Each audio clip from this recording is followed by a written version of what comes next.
So, hi everyone. ఈరోజు మనం 10థ్ సెప్టెంబర్ కరెంట్ అఫైర్స్ డిస్కస్ చేసుకుందాం. ఈ కరెంట్ అఫైర్స్ అని ఇంగ్లీష్ మీడియం కరెంట్ అఫైర్స్ మనం ఇవి హిందూ న్యూస్ పేపర్ నుంచి కలెక్ట్ చేయడం జరిగింది.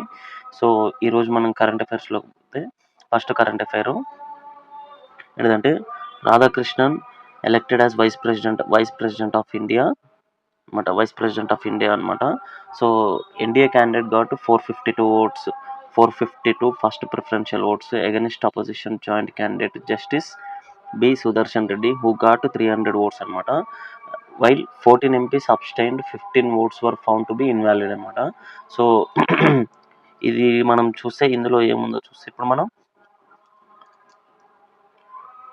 మొత్తం ఎలక్టోరల్ కాలేజ్లో మొత్తం ఇక్కడ ఉంది చూడండి.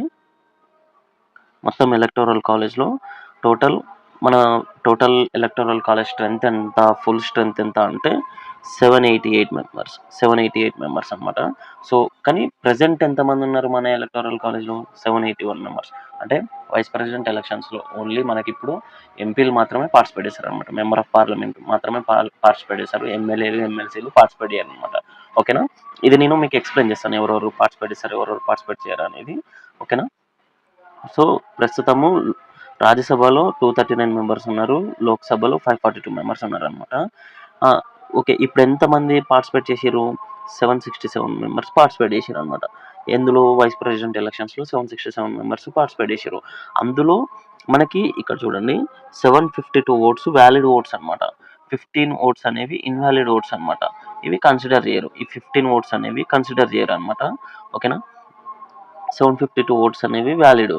ఓకేనా? Next first preferential votes secured. 452 votes అనేవి ఫస్ట్ ప్రిఫరెన్షియల్ ఓట్స్ అనమాట. ఇక్కడ చూడండి, కలర్ చేంజ్ చేస్తాను నేను. ఫస్ట్ ప్రిఫరెన్షియల్ ఓట్స్ 452 రాధాకృష్ణన్ గారికి, సుదర్శన్ గారికి 300 ఓట్స్. ఫస్ట్ ప్రిఫరెన్షియల్ ఓట్స్ అంటే ఏంటిదంటే మీకు ఆల్రెడీ తెలిసే ఉంటుంది.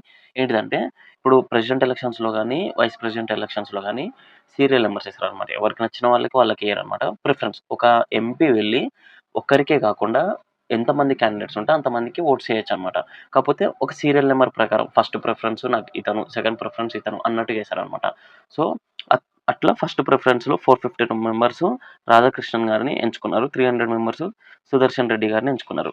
ఒకవేళ ఫస్ట్ ప్రిఫరెన్స్ ఒక మర్జ్ అయినాయి అంటే ఏమంటారు, ఈక్వల్ అయినాయి అనమాట. ఒక ఇద్దరికి ఈక్వల్ అయినాయి అనుకోండి, లాస్ట్ ప్రిఫరెన్స్లో ఎవరైతే ఉంటారో ఆయన ఓట్స్ అన్ని తీసుకొచ్చి మళ్ళీ వీళ్ళకి యాడ్ చేస్తూ ఉంటారు అనమాట. ఎవరైతే ప్రిఫరెన్స్ ఈయనకి ఇస్తుంటారో వాళ్ళకి యాడ్ చేస్తుంటారు అనమాట. అప్పుడు బయటపడతారు అనమాట. ఇట్లనే ఒకరిని డిలీట్ చేసుకుంటూ ఫైనల్ మెంబర్ని ఇంక్లూడ్ చేస్తారు.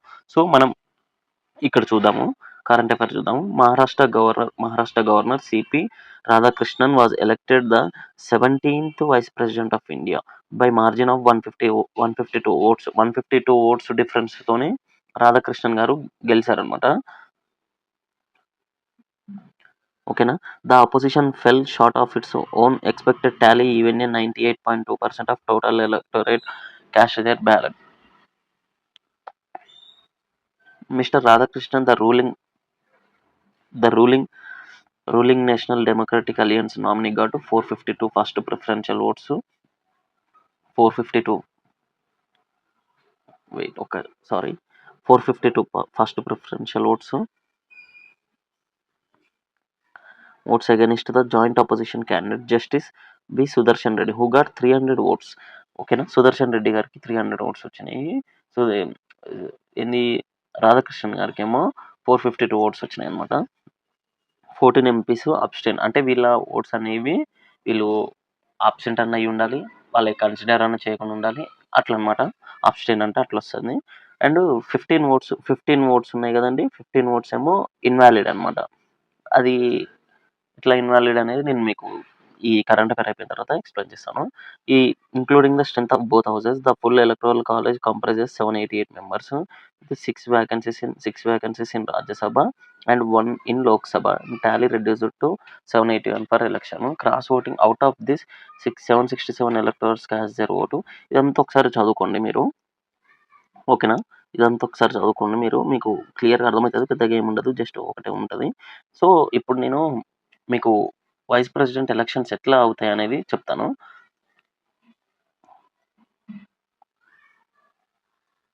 ఓకేనా? ఒక్క నిమిషం, సారీ కొంచెం. సో మనకి వైస్ ప్రెసిడెంట్ ఫస్ట్ ఏమైతదంటే చీఫ్ ఎలక్షన్ కమిషన్ ఉంటది గదండీ! ఎలక్షన్ కమిషన్ ఆఫ్ ఇండియా ఉంటుంది గదండీ! అదేం చేస్తుందంటే రిటర్నింగ్ ఆఫీసర్‌ని అపాయింట్ చేస్తుందనమాట. ఇక్కడ ఈ కరెంట్ అఫైర్‌లో గూడా మీకు రిటర్నింగ్ ఆఫీసర్ అనే టర్మ్ ఉంటది. ఒక్క నిమిషం చూడండి. రిటర్నింగ్ ఆఫీసర్ ఎవరు? మనకి Rajya Sabha secretary general PC Modi the returning officer for the election announced the results. ఓకేనా? పీసీ మోడీ గారు రిటర్నింగ్ ఆఫీసర్‌గా పనిచేశారనమాట. ఓకేనా? రిటర్నింగ్ ఆఫీసర్ అంటే ఏంటిదంటే ఈ ఈ రిటర్నింగ్ ఆఫీసర్‌ని ఎలక్షన్ కమిషన్ ఆఫ్ ఇండియా ఆహ్, అపాయింట్ చేస్తుంది. ఏం చేస్తారంటే ఈయన ఎలక్షన్స్ కండక్ట్ చేస్తాడనమాట. అంటే లోక్‌సభలో గాని, రాజ్యసభలో గాని, పార్లమెంట్‌లో గాని, స్టేట్ అసెంబ్లీలో గాని ఈ రిటర్నింగ్ ఆఫీసర్ అనే ఆయన అలా ఇట్లా కా ఎలక్టోరల్ కాలేజ్ మెంబర్స్‌తోని మనకి ఎలక్షన్ కండక్ట్ చేస్తారనమాట. ఈ రిటర్నింగ్ ఆఫీసర్ అనేది ఎవరుంటారంటే మాక్సిమం సీనియర్ ఆఫీసర్స్ ఉంటారనమాట. లైక్ ఎవరైనా కలెక్టర్ గాని, కమిషనర్స్ గాని, సీనియర్ అడ్మినిస్ట్రేటివ్ ఆఫీసర్స్ గాని ఉంటారనమాట. ఈ రిటర్నింగ్ ఆఫీసర్‌ని ఎట్లా ఏ ఏ లా ప్రకారం ఇంప్లిమెంట్ చేశారంటే రిప్రజెంటేషన్ ఆఫ్ పీపుల్స్ యాక్ట్ 1951 అనేది ఒకటుంటుంది గదండీ! దాని ప్రకారము రిటర్నింగ్ ఆఫీసర్‌ని అపాయింట్ చేశారనమాట. ఈ రిటర్నింగ్ ఆఫీసర్ ఫంక్షన్స్ ఏంటిదంటే, ఎలక్షన్‌లు కండక్ట్ జేయడము, ఎలక్షన్స్‌కి ముందు క్యాండిడేట్స్ నామినేషన్స్ రిసీవ్ జేసుకోవడము, నామినేషన్స్‌లో ఏమైనా ఫాల్స్ ఉన్నాయా లేవా అని చెక్ జేయడము, ఆహ్, ఏంది క్యాండిడేట్స్ మళ్ళా ఎలక్షన్ కండక్ట్ జేసిన తర్వాత రిజల్ట్స్ చెప్పడం అనమాట. ఓకేనా? రిటర్నింగ్ ఆఫీసర్ గురించి రిటర్నింగ్ ఆఫీసర్ ఈ పనులు చేశాడనమాట. మళ్ళీ ఎలక్షన్ అయిపోగానే ఆయన యథావిధిగా సేమ్ జాబ్ కంటిన్యూ అయితాడు. రిటర్నింగ్ ఆఫీసర్‌గా కంటిన్యూ అవ్వడు. ఓకేనా? నెక్స్టు, నెక్స్ట్ మేజర్ ఏంటిదంటే మీకు వైస్ ప్రెసిడెంట్ ఎలక్షన్స్ అనేవి ఎట్లా జరుగుతాయో తెలిసి ఒకసారి కామెంట్ జేయండి. అట్లాగే first vice president of India ఎవరో గూడా కామెంట్ జేసి చెప్పండి నాకు. ఓకేనా? ఫస్టు వైస్ ప్రెసిడెంటు ఎలక్షన్స్ ఎట్లా జరుగుతాయంటే ఆర్టికల్ 66 ప్రకారము ఎలక్షన్స్ ఆఫ్ వైస్ ప్రెసిడెంట్ అనేవి జరుగుతాయనమాట. సో, అందులో ఎవరెవరు పార్టిసిపేట్ చేస్తారు? ఎలక్టోరల్ కాలేజ్ మొత్తం పార్టిసిపేట్ చేస్తుంది. ఎలక్టోరల్ కాలేజ్‌లో ఉండే మెంబర్స్ అందరూ పార్టిసిపేట్ చేస్తారనమాట. ఆ ఎలక్టోరల్ కాలేజ్‌లో ఉండే మెంబర్స్ ఎవరెవరు పార్టిసిపేట్ చేస్తారు? ఎంపీలు మాత్రమే పార్టిసిపేట్ చేస్తారనమాట. Member of parliament, Rajya Sabha members గాని, లోక్‌సభ మెంబర్స్ గాని పార్టిసిపేట్ చేస్తారు. అట్లా అని మళ్ళా స్టేట్ లెజిస్లేచర్‌లో ఉండే ఎమ్మెల్యేలు, ఎమ్మెల్సీలు పార్టిసిపేట్ చేస్తారా అంటే చేయరు. ప్రెసిడెంట్ ఎలక్షన్స్‌లో ఎమ్మెల్యేలు పార్టిసిపేట్ చేస్తారు.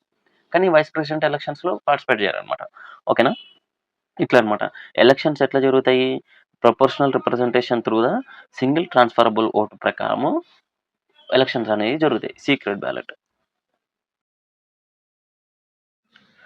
మళ్ళీ సీక్రెట్ బ్యాలెట్ ఎలక్షన్స్ తర్వాత ఆళ్ళేం చేస్తారు? ఇందాక నేను చెప్పినా గదండీ మీకు. ఇట్లా నంబర్ సిస్టమ్ లాగా ప్రిఫరెన్స్ పెడుతుంటారని. ఫస్ట్ క్యాండిడేట్ ఇతను, సెకండ్ క్యాండిడేట్ ఇతను, నా ప్రిఫరెన్స్ ఇది అన్నట్టు వాళ్ళు నంబర్స్ రాసి అది బ్యాలెట్ బాక్స్‌లో వేశారనమాట. Secret voting జరుగుతదిక్కడ. ఇక్కడ నెక్స్ట్ ఏం జరుగుతది? నామినేషన్స్ చేస్తారు. నామినేషన్ చేయడానికి క్యాండిడేట్స్ ఎవరెవరు అర్హులంటే వైస్ ప్రెసిడెంట్‌గా 35 ఇయర్స్ ఓల్డ్ అయ్యుండాలి. And Indian citizen అయ్యుండాలి.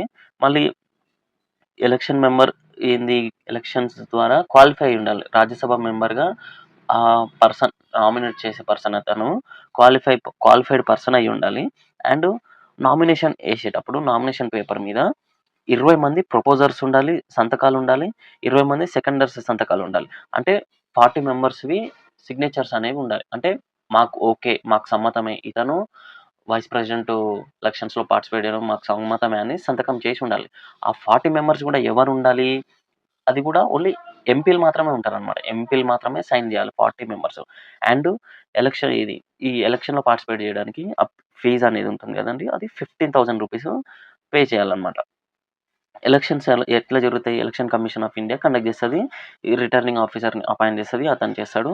Secret ballot ద్వారా జరుగుతది. ఓటింగ్ సిస్టమ్ అనేది సింగిల్ ట్రాన్స్‌ఫరబుల్ ఓట్ ఉంటది.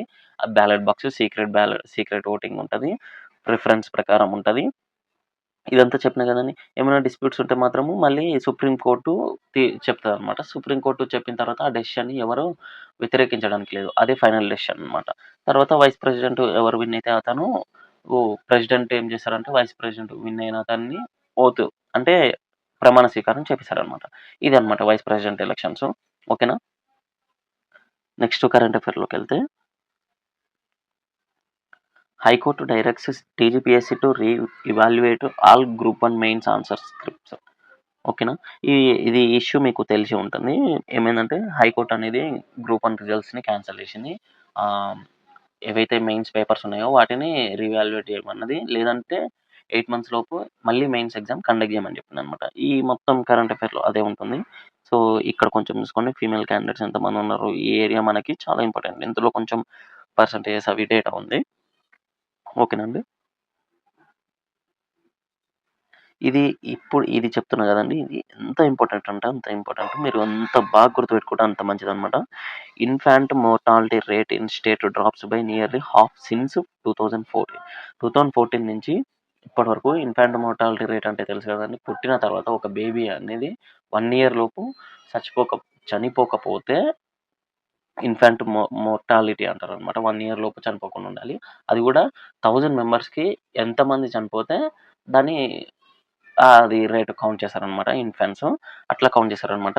2014 నుంచి 2023 మధ్యలో ఎన్ అది ఇన్ఫాంట్ మోర్టాలిటీ రేట్ అనేది అంటే శిశు మరణాలనేవి హాఫ్‌కి పడిపోయినాయనమాట.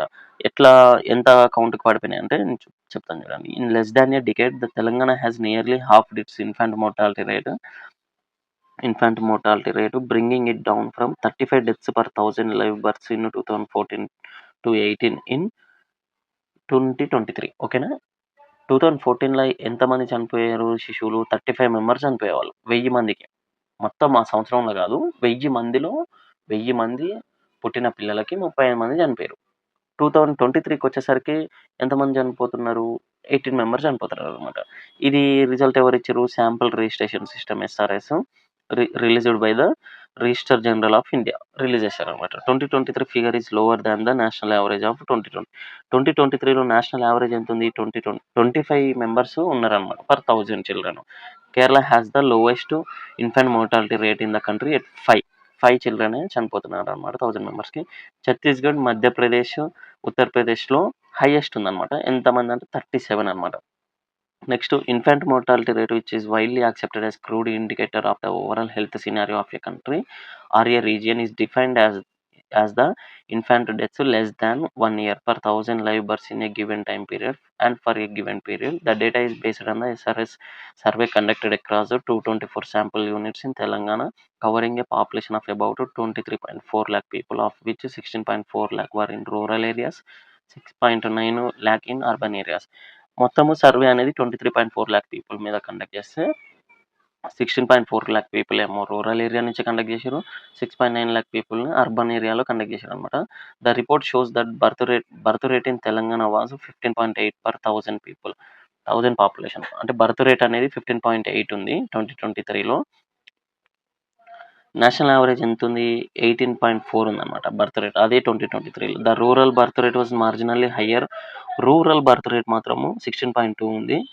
15.2 అనేది అర్బన్ ఏరియాస్‌లో ఉంది. 16.2 బర్త్ రేట్ అనేది రూరల్‌లో ఉంది. The state's death rate was 6.3% per 1000 population.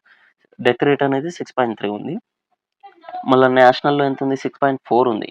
In rural Telangana the death rate was rural తెలంగాణలో డెత్ రేట్ 7.1 ఉంది. అర్బన్ తెలంగాణలో 5.3 ఉందన్నమాట.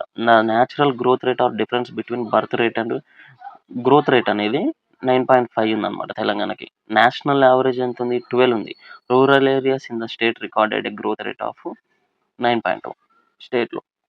రూరల్‌లోనేమో గ్రోత్ రేట్ 9.2 ఉంది. అర్బన్ ఏరియాస్‌లో 9.9 ఉంది. While rural areas showed a higher birth and death rate. Urban regions performed better in terms of infant. ఇదంతా data అనేది మీరు ఎట్లా రాసుకుంటారంటే ఫస్ట్ తెలంగాణ ఓవరాల్ ఎంతుంది? నేషనల్ యావరేజ్ ఎంతుంది? తర్వాత తెలంగాణ రూరల్ ఎంతుంది? తెలంగాణ అర్బన్‌లో ఎంతుంది? ప్రతి ఒక్కటి ఇక్కడ గ్రోత్ రేట్ ఇచ్చారు, డెత్ రేట్ ఇచ్చారు, బర్త్ రేట్ ఇచ్చారు, ఇన్ఫాంట్ మోర్టాలిటీ రేట్ ఇచ్చారు. ఇవన్నీ మీరు టేబుల్ ఫార్మాట్‌లో రాసుకోవాలన్నమాట. అండ్ మీకు ఇవి సోషియో ఎకనామిక్ అవుట్‌లుక్‌లో కూడా ఇస్తారు. కాకపోతే మీరు ఈ కరెంట్ అఫైర్స్ చదివిన తర్వాత ఒకసారి రాసుకుంటే మీకు బాగా గుర్తుంటదనమాట. అప్పుడు చదివితే మళ్ళీ మీకు ఒకసారి రివిజన్ లాగా అవుతుంది. ఇదొకటి స్కీమ్ ఒకటి ఇంపార్టెంట్ అనమాట. TGSRTC launches Yatradanam initiative for less privileged.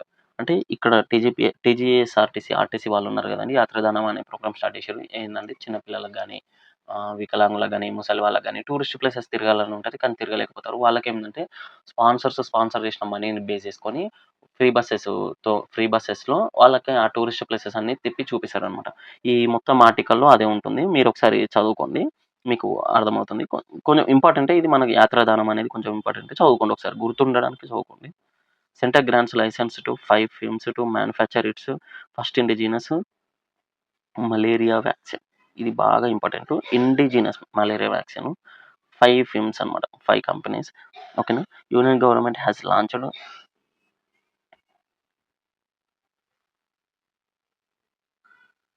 ఒక్క నిమిషం. Okay. Union government has given licenses to 5 firms for manufacturing and commercialization of its first indigenous multi-stage malaria vaccine developed by the ICMR వాళ్ళు multi-stage first indigenous malaria వ్యాక్సిన్‌ని కనుక్కున్నారనమాట.